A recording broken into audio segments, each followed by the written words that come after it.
Всем привет! Сегодня у нас будет обзор на вот такой замечательный нож от компании Mora Knife. Модель называется Casball. Моделька пришла на замену всем известной и легендарной Mora 2000.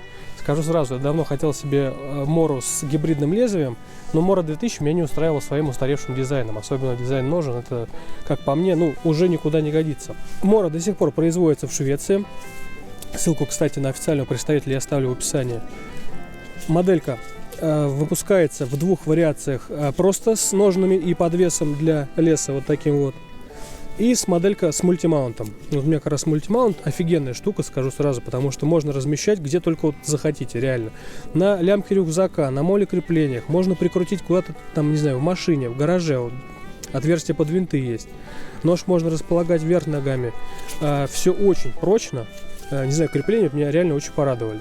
Главная фишка этого крепления то, что вы можете с них быстро снять нож. То есть, например, вы закрепили на лямке рюкзака, либо там сбоку на моле крепления, и, к примеру, вам нужно выйти из леса и зайти в магазин.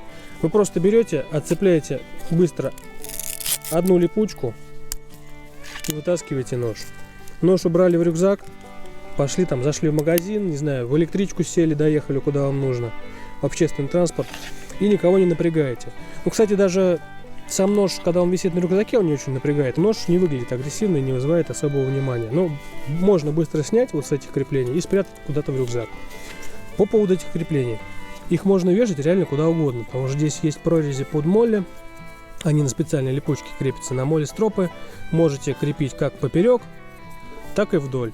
Также есть отверстия для того, чтобы вы могли, например, где-то в мастерской, либо там в автомобиле, снегоходе, квадроцикле, к кофру прикрутить его, и он у вас будет на одном месте, никуда не потеряется. Можно как вверх ногами, вниз клинком, так и вверх клинком. Никуда он у вас не денется, потому что здесь надежная вот такая вот защелочка.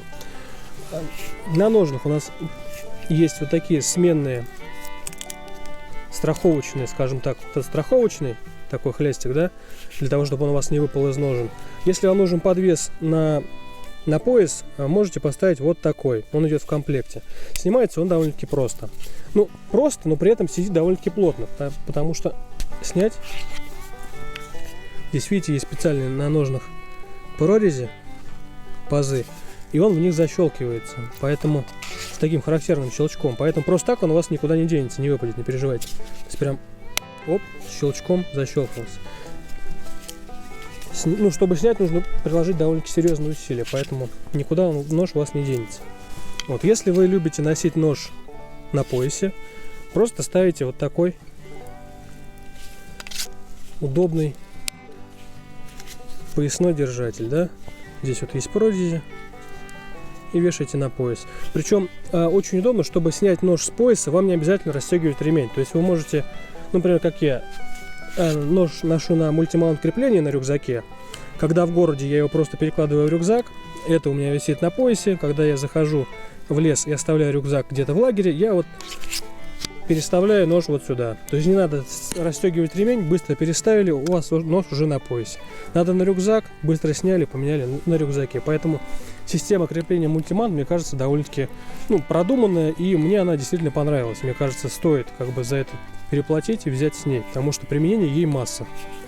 Также на это крепление мультимаунт можно при желании закрепить где-то огниво. Здесь больше вариантов, чем приматывать паракордом к ножным, да. Можно где-то здесь сбоку прицепить, оно не будет мешаться, и оно будет оставаться у вас, например, на снаряжении где-то. По поводу ножен.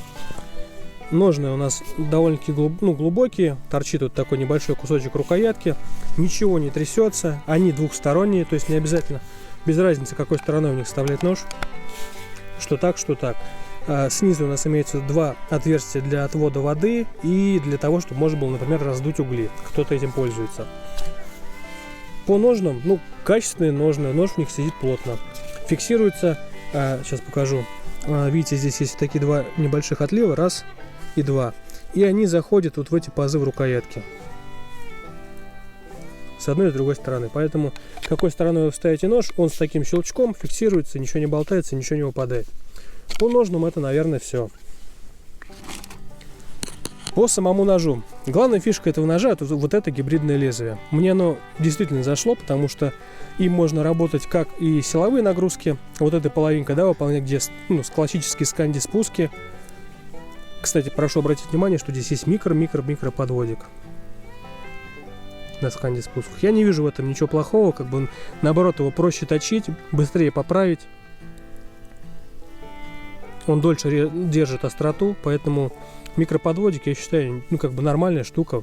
Мне наоборот нравится больше с микроподводом, чем классические скандинавские спуски. Как я уже говорил, клинок здесь гибридный. Половина это у нас скандинавские спуски, а другая половинка это спуски от обуха. И при том, что у нас толщина обуха 2,5 мм в самой толстой части, да, а к кончику он начинает сужаться. И это нам дает то, что кончик очень деликатно может резать, например, продукты. Вот в чем была проблема компаньонов, с которыми я довольно долго ходил. У меня есть из нержавейки, например. Сейчас.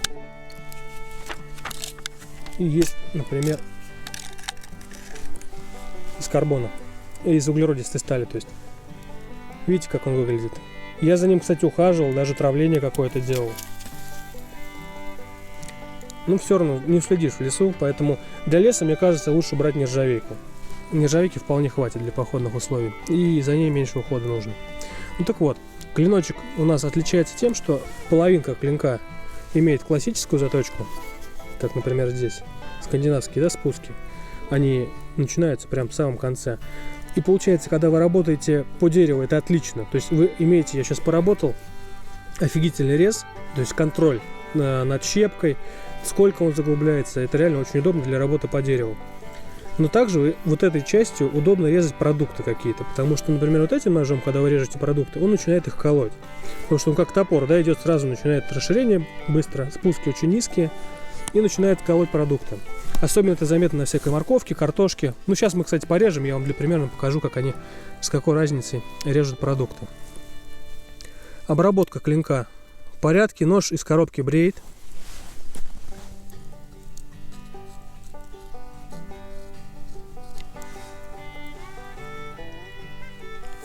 Заточка отличная, очень острый, будьте осторожны.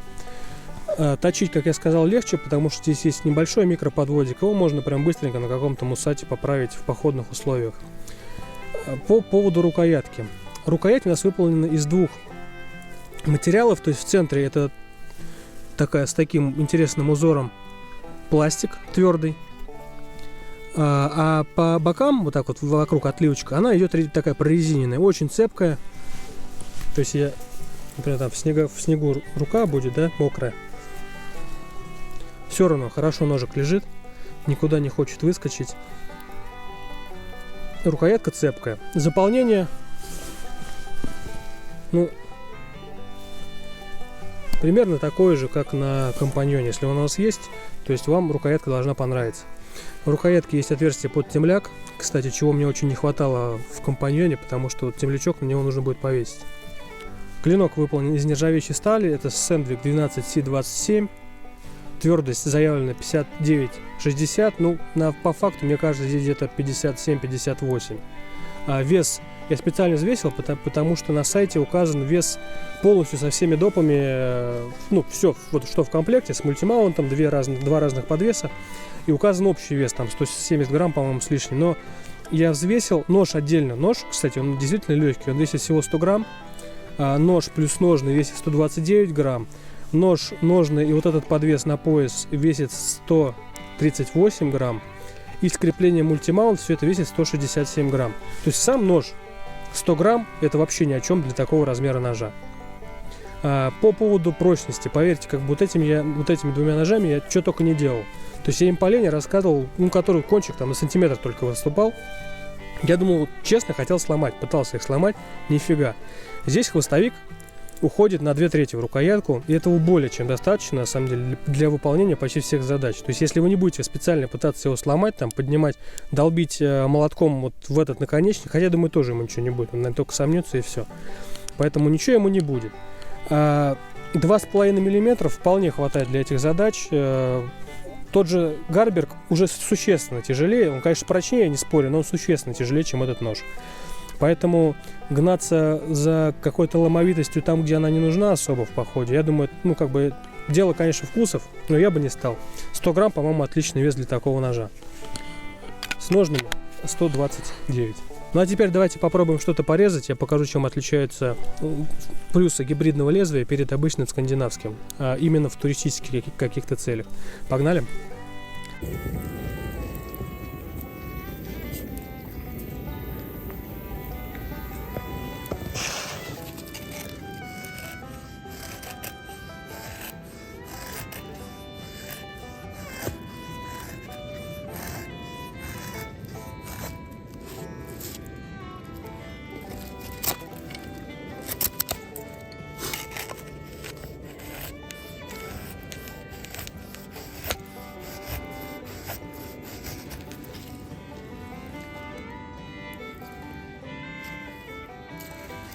Ну что, приступим. Начнем со сложного. Кстати, здесь обух очень острый, заточен для того, чтобы работать с огнивом. То есть по всей длине он по 90 градусов с очень острой фаской. Поэтому им очень удобно чистить, например, овощи. То есть морковку можно просто не чистить ножом, лезвием я имею в виду, а чистить обухом. То есть он хорошо очень сдирает верхнюю часть морковки просто вот этим обухом. Тоже как вариант использования. Так, ну что, начнем с морковки. То есть кончиком можно, специально показываю медленно, что можно очень аккуратно. Морковка еще такая подмерзшая, потому что на улице минус, поэтому она прям очень хрупкая. То есть видите, он не ломает, у него края ровненькие. К примеру, вот этим ножом, если сейчас начну резать, видите, он сразу в сторону отводит его. Даже кончиком он ломает. Вот видно. Видите, что он кривой. Но это просто на примере морковки. Вот он сразу уходит в сторону. То есть я просто давлю, видите, он сразу уходит в сторону. При работе с деревом это хорошо, при работе с продуктами это наоборот в минус. А здесь вот я давлю, и он прям ровненько идет. Из-за того, что он тоненький и спуски высокие. Вот этой стороной тоже, видите, сразу начинает колоть. Вот. Видите, сразу рез кривой идет. Потому что вот это для силовых работ. Продукты удобно резать вот этим кончиком. Прям вот так вот одно удовольствие работать.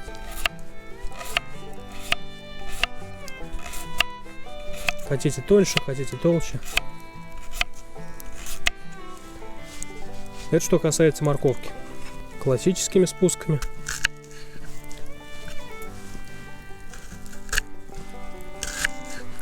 Нет, порезать, конечно, можно при желании, но он сразу начинает уходить в сторону. Либо туда, либо сюда. Ну, здесь намного более приятно резать. Он прям даже не так хрустит сильно. Можно прям тоненько сделать. Вот в этом фишка как раз гибридного лезвия.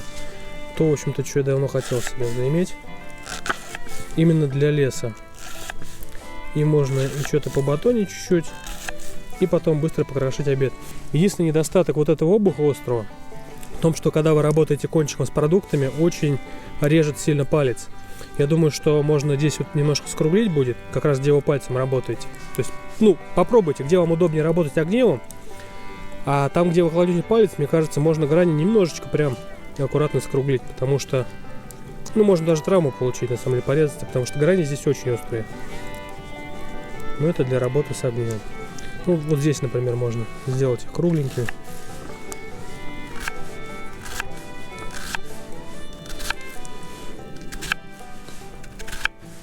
Ну, то есть вообще без проблем. Попробуем картошку теперь. Давайте начнем теперь наоборот с этого.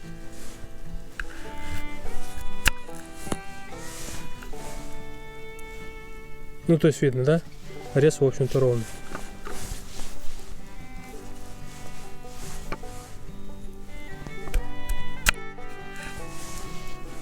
Он начинает немножко крошить. Это я просто пытаюсь показать, для чего делают вот такие гибридные лезвия. В чем их плюс. Понятно, что этим тоже можно покрошить. Ну, в походе вам по большому счету пофигу, какая картошка, она прямая или косая. Но тут приходится прям продавливать. Она прям друг от дружки отстреливает. Я пытаюсь с вами поделиться какими-то своими ощущениями. Тут кончик прям отлично входит. Вот дальше здесь уже чувствуется сразу напряжение какое-то. То есть вот до сюда работает отлично, дальше уже понимаешь, что это уже сканди-спуски. Тут прям вот деликатненько можно что-то делать. Единственное, повторюсь, обух очень острый. Надо что-то с этим будет сделать. Потому что, ну, мне удобно вот так вот держать нож, когда работаешь вот этим местом.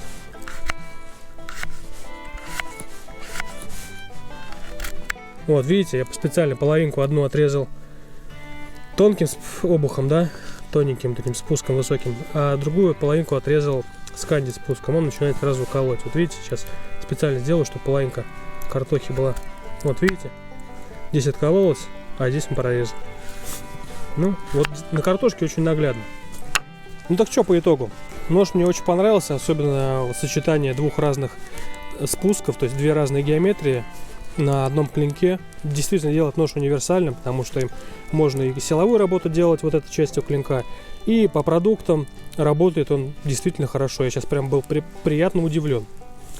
Поэтому Мора 2000 не зря была популярна, да, и заслужила армию фанатов, а это, мне кажется, отличное ее продолжение. Более современный вид, более современный дизайн. Крепление мультимаунт вообще замечательная штука. Действительно, я повесил на рюкзак, особенно зимой. Не очень удобно носить на поясе, нож под курткой, и неудобно его доставать и обратно убирать. Можно и куртку порезать, да, случайно. Короче, на рюкзаке носить зимой удобнее. Это лично для меня. Для себя смотрите сами. Поэтому нож классный. Не удивлен, что он сейчас довольно-таки популярностью большой пользуется. Думаю, многие из вас уже его имеют, кто не имеет. Я ссылочки оставил, где можно его взять. На этом всем спасибо, что смотрите. Подписывайтесь. До новых встреч. Пока.